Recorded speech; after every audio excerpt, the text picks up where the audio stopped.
ാനുള്ള പെട്ടെന്നൊരു വഴി എന്നുള്ള നിലക്ക് അന്ന് തിരുദൂതർ സ്വല്ലല്ലാഹു അലൈഹി വസല്ലമയിൽ നിന്ന് ഞാൻ പകർത്തിയ ഈ ദുആ നിങ്ങൾക്ക് പറഞ്ഞു തന്നത്. അതിൻ്റെ ഫലമായിട്ടാണ് ഉസ്മാൻ ഇബ്നു അഫ്ഫാൻ ഖലീഫയിൽ നിന്നും നിങ്ങൾക്ക് കാര്യം പെട്ടെന്ന് കഴിഞ്ഞത്.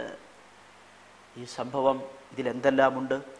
റസൂൽ കരീം സ്വല്ലല്ലാഹു അലൈഹി വസല്ലം പഠിപ്പിക്കുന്നു, ആവശ്യമുള്ളപ്പോൾ ചെയ്തോളാൻ പറയുന്നു. അതെ, ഇതിൽ തവസ്സുലുണ്ട്, ഇസ്തിഗാസയുണ്ട്. അത് അടങ്ങുന്ന ആ പ്രാർത്ഥന സാക്ഷാൽ റസൂൽ കരീം സ്വല്ലല്ലാഹു അലൈഹി വസല്ലം പഠിപ്പിച്ചു കൊടുക്കുന്നു. അതിന് ദുആ എന്ന് പേരിടുന്നു. പിന്നീട് വഫാത്തിന് ശേഷവും സ്വഹാബികൾ ആവശ്യാനുസരണം ഈ ദുആ ഉപയോഗിക്കുന്നു. ഇത് ഇന്നും ഖളാഉൽ ഹാജത്ത്, ആവശ്യങ്ങൾ നിർവഹിക്കാനും നിവർത്തിക്കാനുള്ള പ്രാർത്ഥനയുടെ കൂട്ടത്തിൽ ഹദീസ് ഗ്രന്ഥങ്ങളിൽ സ്ഥലം പിടിച്ചിരിക്കുന്നു. സ്വഹാബികളാണ് ഇത് ചെയ്തത്. റസൂൽ കരീം സ്വല്ലല്ലാഹു അലൈഹി വസല്ലമയുടെ പാഠം, അധ്യാപനം അതിൻ്റെ പിന്നിലുണ്ട്. ഈ സംഭവം ആരൊക്കെ ഉദ്ധരിച്ചിട്ടുണ്ട്? ഒരു ഡസൻ കണക്കിന് ആളുകളെ പറ്റി പറയാനുണ്ട്. ഇമാം നസായി, ഹാക്കിം, ഇബ്നു ഹുസൈമ, അതുപോലെ തന്നെ അബൂ നുഐം, തൊബറാനി, ബൈഹഖി, ഹാഫിദു ദഹബി, അപ്രകാരം അല്ലാമ മുനാവി, ഇങ്ങനെ അടങ്ങുന്ന പ്രഗത്ഭരായ ആളുകൾ മുഴുവനും ഈ ഹദീസ് അതിൻ്റെ വ്യത്യസ്ത വഴികളിലൂടെ ഉദ്ധരിച്ചത് കാണാൻ കഴിയും. ഉസ്മാൻ റളിയല്ലാഹു അൻഹുവിൻ്റെ കാലത്തെ ഒരു അനുഭവം ഇതാണ്. അപ്പോൾ സ്വഹാബത്ത് എന്തു ചെയ്തിരുന്നു? അവരുടെ പ്രതിസന്ധി ഉണ്ടാകുമ്പോൾ അവർ ജാറങ്ങളിലേക്ക് വന്നിരുന്നോ, അതല്ലെങ്കിൽ റസൂൽ കരീം സ്വല്ലല്ലാഹു അലൈഹി വസല്ലമയോട് ഇസ്തിഗാസ ചെയ്തിരുന്നോ എന്ന് ചോദിച്ചാൽ അത് അവരുടെ രീതിയായിരുന്നു. മുസ്ലിം സമുദായത്തിൻ്റെ, സമൂഹത്തിൻ്റെ, പ്രത്യേകിച്ചും മദീനാവാസികളുടെ, അതാണല്ലോ ഏറ്റവും കൂടുതൽ നമുക്ക് രേഖ. റസൂൽ കരീം സ്വല്ലല്ലാഹു അലൈഹി വസല്ലം അവസാന നിമിഷങ്ങൾ അവർ സാക്ഷിയായ മദീന മുനവ്വറ, ആ മദീനയിലെ സ്വഹാബികൾ നബി സല്ലല്ലാഹു അലൈഹി വസല്ലമയിൽ നിന്ന് അവസാനത്തെ ദീനിൻ്റെ വേർഷൻ, അതെ, എന്തെങ്കിലും തിരുത്തുകൾ ഉണ്ടെങ്കിൽ അതൊക്കെ കഴിഞ്ഞ് ഒടുവിൽ ദീനിൻ്റെ പരിശുദ്ധമായ രൂപം പൂർണ്ണമായി ഉൾക്കൊള്ളാൻ കഴിഞ്ഞ സ്വഹാബത്തിൻ്റെ ജീവിതമാണ് നമ്മൾ കാണുന്നത്. ആ ജീവിതം ഉൾക്കൊണ്ട മദീനവാസികളുടെ തുടർന്നു വന്ന തലമുറയുടെയും ജീവിതമാണ് നമ്മൾ ഈ കാണുന്നതൊക്കെ. സ്വഹാബത്ത് നേതൃത്വം കൊടുത്ത ഇസ്തിഗാസയുടെ, തവസ്സുലിൻ്റെ അനുഭവങ്ങളാണ് നമ്മൾ ഈ കണ്ടത് മുഴുവൻ. ഇതിലെല്ലാം പ്രഗത്ഭരായ ആളുകളാണ്, ജനങ്ങൾ മുഴുവനും സാക്ഷിയാണ്. ഒരു സംഭവം നോക്കൂ. സയ്യിദുനാ ഉഖബത്ത് ബിൻ ആമിർ റളിയല്ലാഹു തആല അൻഹു, മഹാനായ സ്വഹാബി വര്യർ, വലിയ പ്രഗത്ഭനായ ആളാണ്. നബി സല്ലല്ലാഹു അലൈഹി വസല്ലമയിൽ നിന്ന് 55 ഹദീസുകൾ റിപ്പോർട്ട് ചെയ്തത് കാണാം. മുത്തഫഖുൻ അലൈഹി 7 ഹദീസുകളുണ്ട്. ബുഖാരിക്ക് തനിയെ മറ്റൊരു ഹദീസും, അപ്രകാരം മുസ്ലിമിന് തനിയെ 9 ഹദീസും വേറെ കാണാം. പ്രഗത്ഭരായ ആളുകൾ മുഴുവനും ഉദ്ധരിച്ചിട്ടുള്ള ഒരു സ്വഹാബി വര്യനാണ്, പ്രഗത്ഭനായ സ്വഹാബിയാണ്. അദ്ദേഹം ഉദ്ധരിച്ചൊരു ഹദീസ് നോക്കൂ. അൻ ഉഖബത്ത് ബിൻ ആമിർ റളിയല്ലാഹു തആല അൻഹു, ഇമാം ബുഖാരി 1344 നമ്പറായും ഇമാം മുസ്ലിം 2296 നമ്പറായി ഉദ്ധരിച്ച ഹദീസ്. അന്ന നബിയ സ്വല്ലല്ലാഹു അലൈഹി വസല്ലം ഖറജ യൗമൻ, റസൂൽ കരീം സ്വല്ലല്ലാഹു അലൈഹി വസല്ലം ഒരു ദിനം പുറപ്പെടുകയാണ്. ഫസല്ല അലാ അഹ്ലി ഉഹദ് സ്വലാത്തുഹു അലൽ മയ്യിത്ത്, ഉഹദിലെ രക്തസാക്ഷികൾക്ക് റസൂൽ കരീം സ്വല്ലല്ലാഹു അലൈഹി വസല്ലം മയ്യിത്ത് നിസ്കാരം നിസ്കരിച്ചു. തുമൻസറഫ ഇലൽ മിമ്പർ, പിന്നീട് മിമ്പറിലേക്ക് വന്നു. ഫഖാൽ, എന്നിട്ട് അവിടെ നിന്ന് പറഞ്ഞു, ഇന്നി ഫറത്തുൽ ലക്കും, ഞാൻ നിങ്ങൾക്ക് വേണ്ടതെല്ലാം നേരത്തെ കരുതി വെക്കുന്നവനാണ്. വ അന ഷഹീദുൻ അലൈക്കും, നിങ്ങളുടെ വിഷയങ്ങൾ മുഴുവനും കാണുന്നവനാണ് ഞാൻ. എന്തൊക്കെയാണ് നിങ്ങൾക്ക് സംഭവിക്കാൻ പോകുന്നതിനെക്കുറിച്ച് വ്യക്തമായും കാണുന്നവനാണ് ഞാൻ. സംശയിക്കേണ്ട, നിങ്ങളുടെ ദുനിയാവിലെ കാര്യങ്ങൾ മാത്രമല്ല ഞാൻ കാണുന്നത്. വ ഇന്നി വല്ലാഹി ല അൻദുറു ഇലാ ഹൗദി അൽ ആൻ, ഹൗദുൽ കൗസർ തന്നെ, മഹ്ശറിൽ നിന്ന് കിട്ടാനിരിക്കുന്ന ഹൗദുൽ കൗസർ വരെ ഞാനിപ്പോൾ കണ്ടുകൊണ്ടിരിക്കുന്നു. വ ഇന്നി ഉഅതീതു മഫാതീഹൽ അർദ്, എനിക്ക് ഭൂമിയുടെ ചാവി മുഴുവനും അല്ലാഹു നൽകി കഴിഞ്ഞു. എനിക്ക് നൽകി കഴിഞ്ഞു.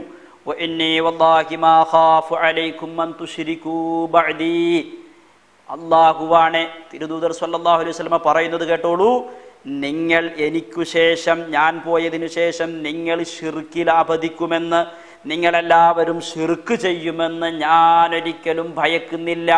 നിങ്ങൾക്ക് ശിർക്ക് സംഭവിക്കുമെന്നതിനെക്കുറിച്ച് എനിക്കൊരു ഭയമേയില്ല. പിന്നെ എന്താണ് എനിക്കുള്ള ഭയം? നോക്കൂ നിങ്ങൾ, റസൂൽ കരീം സ്വല്ലല്ലാഹു അലൈഹി വസല്ലമ പറഞ്ഞ ഹദീസാണ്. ഇമാം ബുഖാരിയും മുസ്ലിമും സംയുക്തമായി ഉദ്ധരിച്ച ഹദീസാണ്. യാതൊരു നിലക്കും തള്ളിക്കളയാനാവാത്ത, എന്നാൽ ഇത്തരം ഹദീസുകളുടെ കൂട്ടത്തിൽ ഏറ്റവും പ്രബലമായ ഹദീസ്, ആ ഹദീസിൽ റസൂൽ കരീം സ്വല്ലല്ലാഹു അലൈഹി വസല്ലമ വളരെ ഉറച്ചു വിശ്വസിച്ചു പറയുന്നു, എനിക്ക് നിങ്ങൾക്ക് വരാനിരിക്കുന്ന മുഴുവൻ സംഭവഗതികളെയും അറിയാം. വഅന ഷഹീദുൻ അലൈക്കും, അതെ നിങ്ങളുടെ എല്ലാ സംഗതികളിലും ഞാൻ സാക്ഷിയാണ്, ഞാൻ അതിന് ദൃക്സാക്ഷിയാണ്. എന്നാൽ എനിക്ക്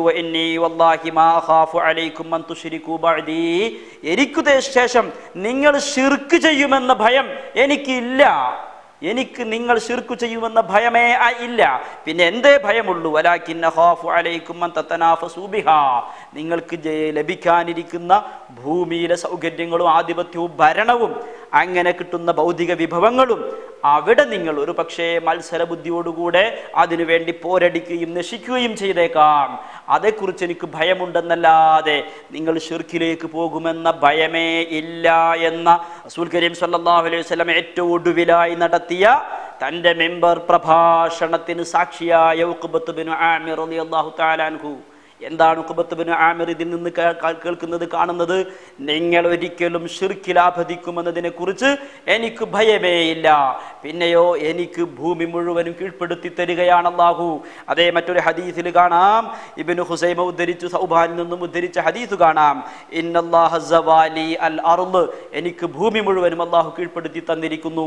അതേ ഇന്നി ഉഅതീതു മഫാത്തിഹൽ അർളി, ഭൂമിയുടെ ചാവി മുഴുവനും എനിക്ക് അല്ലാഹു നൽകിക്കഴിഞ്ഞിരിക്കുന്നു എന്ന സുവിശേഷമാണ് ഉഖബത്ത് ബിൻ ആമിർ കേൾക്കുന്നത്. അതിനുശേഷം അദ്ദേഹം ഷാം യുദ്ധങ്ങളിൽ പങ്കെടുത്തു. ഷാം ഡമസ്കസിലാണ് കൂടുതൽ കാലം ജീവിച്ചത്. ഡമസ്കസ് വിജയമുണ്ടായി, ഡമസ്കസ് ഇസ്ലാമിന് കീഴ്പ്പെട്ടു. ഈ സന്ദേശം അറിയിക്കാൻ വേണ്ടി അദ്ദേഹം മദീനയിലേക്ക് വരികയാണ് ഉഖബത്ത് ബിൻ ആമിർ റളിയല്ലാഹു തആല അൻഹു. ഉമർ റളിയല്ലാഹു തആല അൻഹുവിന്റെ കാലഘട്ടത്തിൽ അദ്ദേഹം അങ്ങനെ ഷാമിൽ നിന്നും മദീനയിലേക്ക് എത്താൻ 7 ദിവസം എടുത്തു. 7 ദിവസം എടുത്താണ് മദീനയിലേക്ക് എത്തിയത്.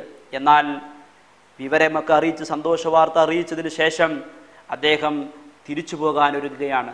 നേരെ റസൂൽ കരീം സ്വല്ലല്ലാഹു അലൈഹി വസല്ലമയുടെ അടുത്തേക്ക് പോകുന്നു. എന്താണ് ആവശ്യമെന്നറിയാമോ? വന്നതുപോലെ പ്രയാസപ്പെടാൻ വയ്യ. തിരിച്ചു പോകുമ്പോൾ യാത്രയൊന്ന് ചുരുങ്ങിക്കിട്ടണം. ഷാമിലേക്കുള്ള യാത്ര വരുമ്പോൾ 7 ദിവസം എടുത്തു. എന്നാൽ ഇവിടുന്ന് വീണ്ടും മദീനയിൽ നിന്ന് അങ്ങോട്ട് പോകുമ്പോഴും അതേ വഴി ദൂരമാണ്. എന്നാൽ ഉഖബത്ത് ബിൻ ആമിർ റസൂൽ കരീം സ്വല്ലല്ലാഹു അലൈഹി വസല്ലമയുടെ അടുത്തേക്ക് പോയി ആവശ്യപ്പെടുന്നത് എന്താണ്? വഴി ചുരുങ്ങി കിട്ടണം. വഴി ചുരുങ്ങാൻ വേണ്ടി നേരെ ചെല്ലുന്നത് മഖ്ബറയിൽ. എന്താ അതിൻ്റെ അർത്ഥം? ഒന്ന് ആലോചിച്ച് നോക്കൂ. എന്താണ് അതിൻ്റെ അർത്ഥം? അള്ളാഹുവിൻ്റെ റസൂലിന് ഭൂമി മുഴുവനും ചുരുട്ടിക്കൊടുത്തിട്ടുണ്ട് എന്ന് തിരുദൂതർ സ്വല്ലല്ലാഹു അലൈഹി വസല്ലമ പറഞ്ഞതിന് സാക്ഷിയാണ് ഉഖബത്ത് ബിൻ ആമിർ. അതുകൊണ്ട് തന്നെ ഉഖബത്ത് ബിൻ ആമിർ നേരെ ചെല്ലുന്നത് റസൂൽ കരീം സ്വല്ലല്ലാഹു അലൈഹി വസല്ലമയുടെ അടുത്തേക്കാണ്. അവിടെ പോയിട്ടാണ് അദ്ദേഹം റസൂലുള്ളാഹിനെ ഇടയാളനാക്കി റസൂലുള്ളാഹിയോട് തനിക്ക് വേണ്ടി ഇടപെടാൻ ആവശ്യപ്പെട്ടുകൊണ്ട് പ്രാർത്ഥിക്കുകയാണ്, വഴി ചുരുങ്ങി കിട്ടണോ. മദീനയിൽ കിടക്കുന്ന റൗളാ ഷരീഫിൽ കിടക്കുന്ന രാജകുമാരന് അതേ മുത്തുനബി സ്വല്ലല്ലാഹു അലൈഹി വസല്ലമക്ക് ഭൂമി അതിൻ്റെ സർവേയോ അല്ലെങ്കിൽ ഷാമിനെ എടുത്തുകൊണ്ട് മദീന അടുത്തേക്ക് കൊണ്ടു വെക്കാനോ മദീനയെ എടുത്തുകൊണ്ട് ഷാമിൻ്റെ അടുത്തേക്ക് കൊണ്ടു വെക്കാനോ കഴിയുമോ എന്നൊക്കെ നിങ്ങൾ യുക്തിവാദം ആലോചിക്കേണ്ട ആവശ്യമില്ല. റസൂൽ കരീം സ്വല്ലല്ലാഹു അലൈഹി വസല്ലമ അത് ചെയ്തു. അതെ, റസൂലുള്ളാഹി സ്വല്ലല്ലാഹു അലൈഹി വസല്ലമ പ്രാർത്ഥിച്ചു.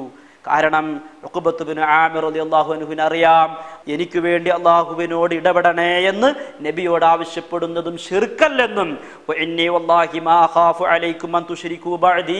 എനിക്കു ശേഷം നിങ്ങൾ ശിർക്കിൽ ചെന്ന് പെടില്ലെന്നും വ്യക്തമായ ബോധമുള്ളയാളാണ് ഉഖബത്ത് ബിൻ ആമിർ റളിയല്ലാഹു തആല അൻഹു. അദ്ദേഹം അവിടെ ചെല്ലുകയാണ്. ഈ സംഭവം ഇമാം നവവിയാണ് തൻ്റെ തഹ്ദീബുൽ അസ്മാ വൽ ലുഗാത്തിൽ പറയുന്നത്. വവസലൽ മദീനത ഫി 7 അയ്യാം, 7 ദിവസം എടുത്തുകൊണ്ട് മദീനയിലേക്ക് എത്താൻ. വറജഅ മിൻഹാ ഇല ശാം ഫി യൗമൈനി വനിസ്ഫ, എന്നാൽ ഇവിടുന്ന് അങ്ങോട്ട് പോകുമ്പോൾ 2.5 ദിവസം എടുത്തുള്ളൂ. പ്രാർത്ഥനയുടെ ഫലം നോക്കൂ, 2.5 ദിവസം കൊണ്ട് മദീനയിൽ നിന്ന് ഷാമിലേക്ക് എത്തി. എന്താ അങ്ങനെ എത്താൻ കാരണം?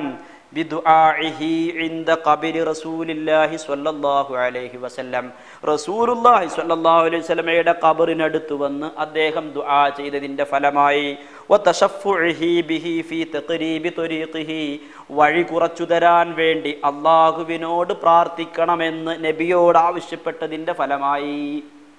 നോക്കൂ നിങ്ങൾ. അപ്പോൾ അവരുടെ ഏതു ചെറുതും വലുതുമായ പ്രതിസന്ധികളിൽ അവർ നേർക്കുനേരെ ചെയ്തിരുന്നത് റസൂൽ കരീം സ്വല്ലല്ലാഹു അലൈഹി വസല്ലമയുടെ അടുത്ത് പോവുകയും ഇസ്തിഗാസ നടത്തുകയും തശഫുഅ ചെയ്യുകയും തവസ്സുൽ ചെയ്യുകയും ആ മഖ്ബറയുടെ പുണ്യത്തിൽ നിന്നുകൊണ്ട് പ്രാർത്ഥിക്കുകയും ഒക്കെയായിരുന്നു. ഇത് എത്ര സംഭവങ്ങൾ ഇപ്രകാരം സ്വഹാബത്തിന്റെ മൊത്തം ജീവിതാനുഭവങ്ങളാണിത്. ഇത് ഒറ്റപ്പെട്ട സംഭവമായി തള്ളിക്കളയാവതല്ല. ഏതെങ്കിലും ഒരു സംഭവത്തിന്റെ നിവേദനത്തിൽ കണ്ടെത്താൻ കഴിയുന്ന വൈകല്യങ്ങളോ അല്ലെങ്കിൽ ബലഹീനതയോ മാത്രം പിടിച്ചിട്ട് തള്ളിക്കളയാൻ, നിഷേധിക്കാൻ സാധ്യമല്ല ഇത്. കാരണം സ്വഹാബത്ത് റളിയല്ലാഹു അൻഹുവിന്റെ ജീവിതം